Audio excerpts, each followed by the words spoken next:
I feel like something that's welcomed by a lot of communities. But we were all waiting, right? So we're all waiting because nobody wanted to take authoritative action, decisive action. And also, if you haven't heard, all restaurants close in 20 minutes. We'll only be allowed takeout. So yeah. Other thoughts on decision-making style. How about experience with organizational development and dynamics? And to me, that topic is, what experience do you have on how organizations function? Basically, I'll give you one that's an example that bothers me at times. I haven't seen many meetings in the district where you go through and you say, okay, where's the agenda? Where's the time frame on it? Who's taking notes? Who's determining action items? And I've heard this from teachers and people in buildings that they have faculty meetings once a month, and you walk in and you listen and you leave, and you come back a month later and people don't remember what you said a month ago. So, that's just one thing. I can remember years ago at work having a couple-day training on how do you hold meetings. And I tell that to people and they go, why do you need training on that? Well, they don't teach you that in college. They don't teach you that in high school. It's professional development kind of stuff.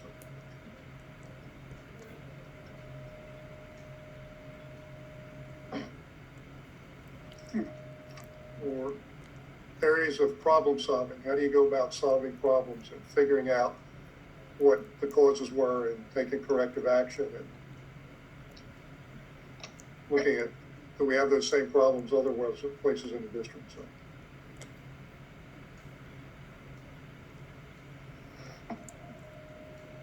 Those things to me think about it. If you got ideas, yeah, you can think about it. But they less than, I mean, not to put it in the job description, but those are things that you want to tease out in the sort of interview, right? I would think. What I also am wondering, but maybe this is secondhand information, what experience do you have starting a whole new team of people? Like, it's like most assistant superintendents are no longer there. Yeah. Good point.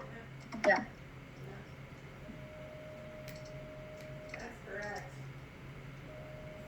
Yeah, and I think we're unique in any situation I've seen where we're hiring a superintendent and their 4 direct reports are going to be either vacancies or they have to hire them or whatever. So, yeah, that's a good question. That's a good one. Yeah. It may not be the job description, but it may be in the interview process.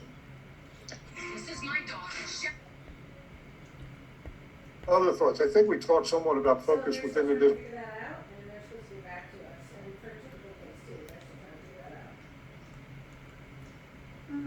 I'm not sure what you mean by this, Fred. I think we lost him. Oh no! Yeah. He's not moving. he's frozen. Don't be frozen, Fred. I thought just I was having difficulty. Yeah. Do you think this is what we talked about earlier with the percentage of focus inside versus outside the district? Maybe. I can see that being one way to interpret focus within the district. Or what is the biggest thing? Maybe like priorities. Fred? Yeah. I think I missed about 30 seconds. Somehow I got dropped off and then got back on again. So. You're here now. We're trying to interpret focus within the district. What did you mean with that particular bullet point? Well, what that meant, and I realized I didn't complete it, focus within the district versus outside the district. Oh, within versus outside. Yeah, that was what Mary was wondering. Yeah, Mary said 60-40.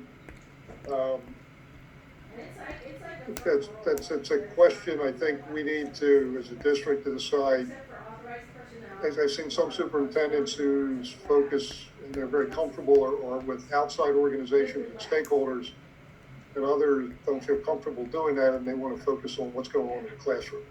And it needs to be a mix between the two. I think the question that we need to understand is, as we go through the interview process, is where do we think that should be, and how comfortable do the candidates need to be with outside versus inside? So. Mm-hmm. I think they need to be very comfortable with outside, especially in the next several years, because there are the district that are going to impact what's happening inside the district. The superintendent really has to be a bit outward focused, and my hope would be that the superintendent has a fabulous team, that the day-to-day, the classroom stuff doesn't necessarily need to be focused on directly by the superintendent, but more on his or her team. Right. But to me, the superintendent, and again, Mark probably have a different perspective, but in this district in particular, because there's not necessarily issues, but there needs to be a relationship with the university. There's a relationship with Newark Charter. We have 3 separate communities. There's the Wilmington piece that who knows where that's going. So there's a lot of stuff that happens at the state level and the county level that impacts our district. So I think the outward focus has to be bigger than inward. I agree. Yeah, they have to be comfortable walking into a school, going into a classroom, dialoguing with students and staff, and they have to be equally comfortable in a Reading Commission meeting or a meeting at the University of Delaware, working with folks like us. I think it's all very important, and it can't be just one or the other. It's you're looking for someone who is comfortable in all of those settings, working with different folks, and students in particular. Yeah, and I almost think just experience has been, every superintendent I've met is comfortable with students because they all started out as teachers. Mm-hmm. Well, I'm thinking of the rare cases where folks are outside politicking more so than engaging directly with kids. But again, it can't be one or the other. It really has to be all of it. Yeah. But I think part of the question needs to be, who's the face of the district when you're dealing with General Assembly and Dassel and Wilmington City Council and all those outside organizations that the district has to interface with. And like you mentioned, Mary mentioned, Newark Charter School and their leadership, because that's a big part of our district and a lot of money goes there. And, the relationship between us and between Christina and them is probably more so than any other district in the state, is very significant. So that's kind of the last bullet point on the agenda, but there's something that I really wanted to bring up, especially since Mark is here. I know Mark is here on behalf of the University of Delaware's Dassel program, and I specifically asked Mark and Dean Henry if they could speak to a press release that was just put out by the University of Delaware that the Delaware Academy of School Leadership, that's what Dassel stands for, was asked to partner with Lake Forest School District in Southern Delaware in conducting their search for a new superintendent. Mark, could you speak briefly to how Dassel got involved in this superintendent search and what kind of services you at Dassel are offering to the school district? Sure. Lake Forest reached out directly to Dassel.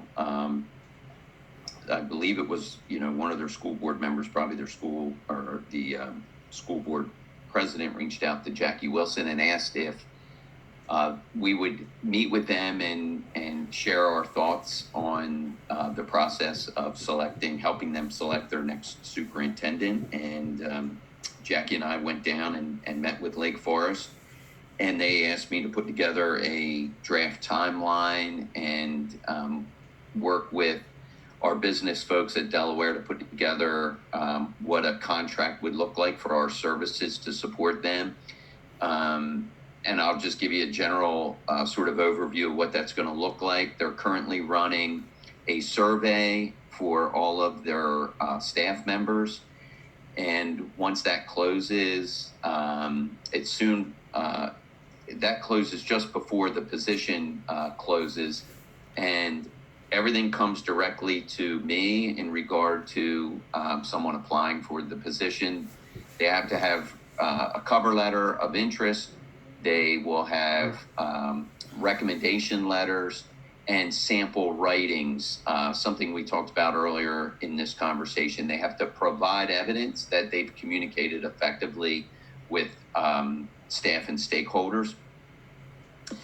There will be a thorough screening that takes place that is headed by Dazzle, but involves the board. And then ultimately the board will select who the first round of interview candidates will be. The first round of interviews will be directly with the board.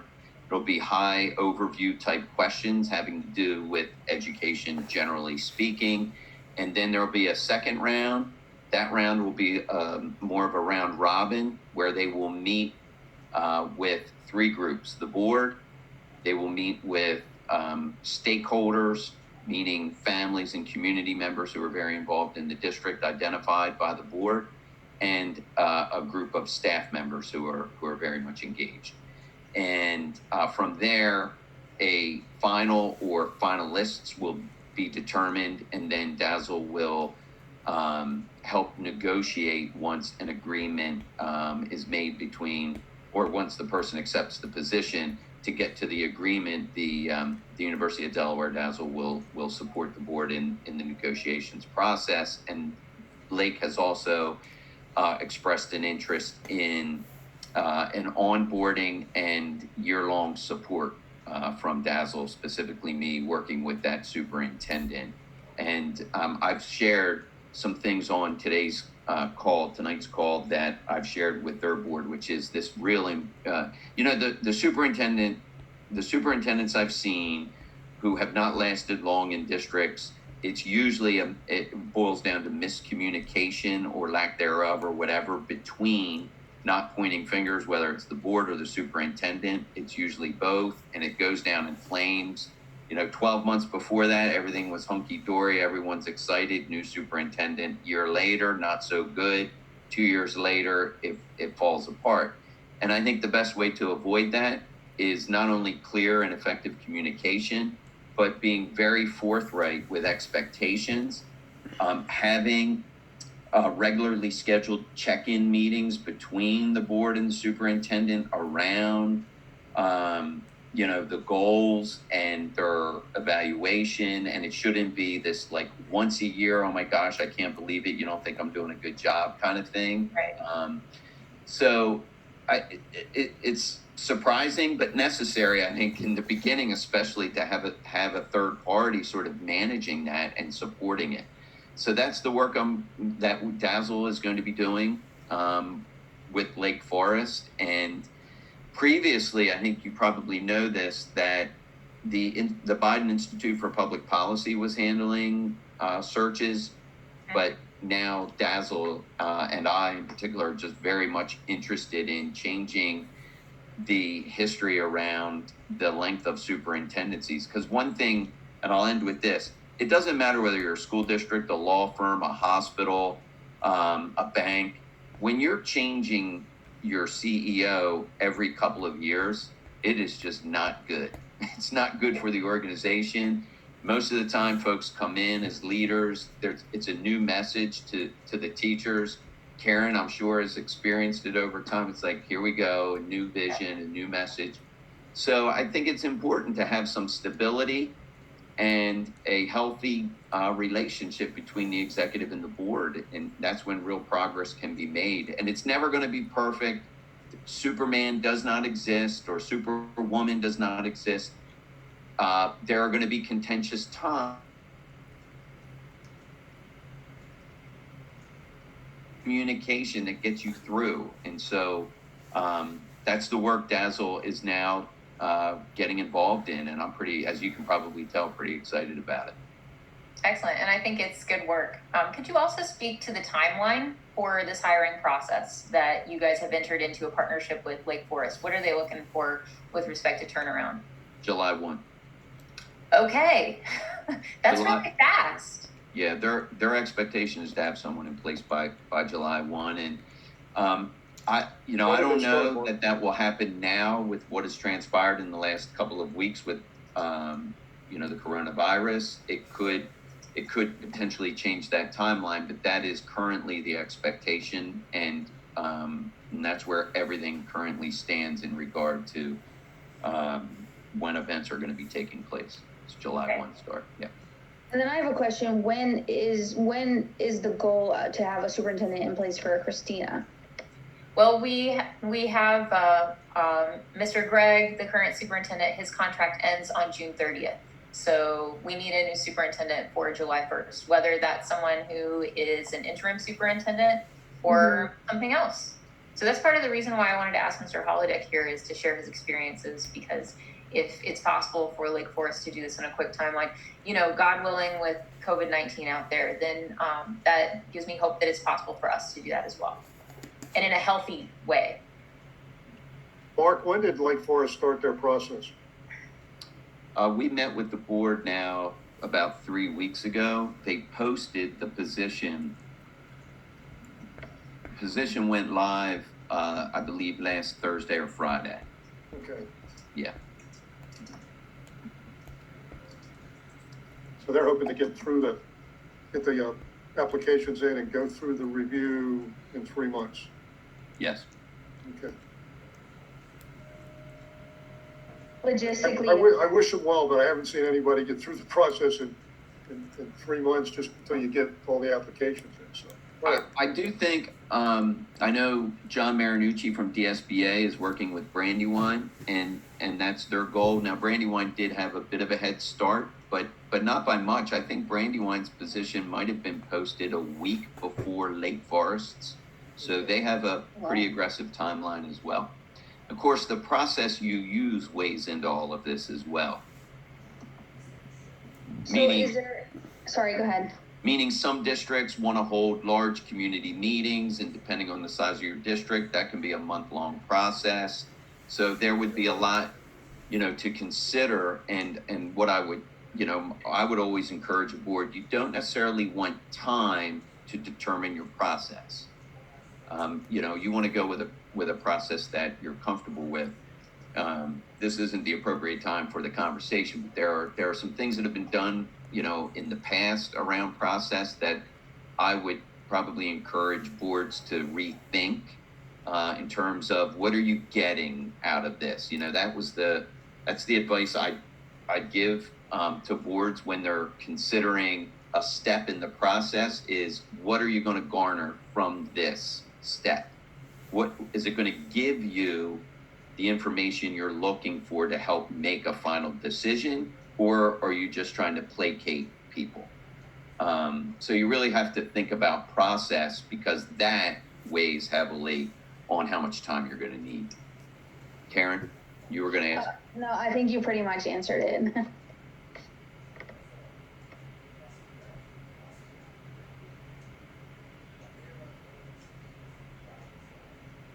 anything else? Mary, anything? Naveed, any comments? I'm good. Okay. Enjoyed the conversation, absorbing it in. Thank you. Karen, anything else? No, I'm good. Okay. Thanks for joining in, Karen. Welcome. Also thanks to Naveed and to our mystery person, Jay Key. I've messaged Jay Key to get a name for the minutes, and this person hasn't responded, so they're just going to go down as Jay Key. But yeah, thanks everybody for logging in and participating. So we did it. We Zoomed a meeting. We did one. All right. We'll put this together and we'll get word out to everybody when the next get together will be to review things. And if there's people that couldn't make this one that can make the next one, they're more than welcome. So we'll encourage more people to get involved. And Mark, thank you for your help. You're welcome. Best of luck.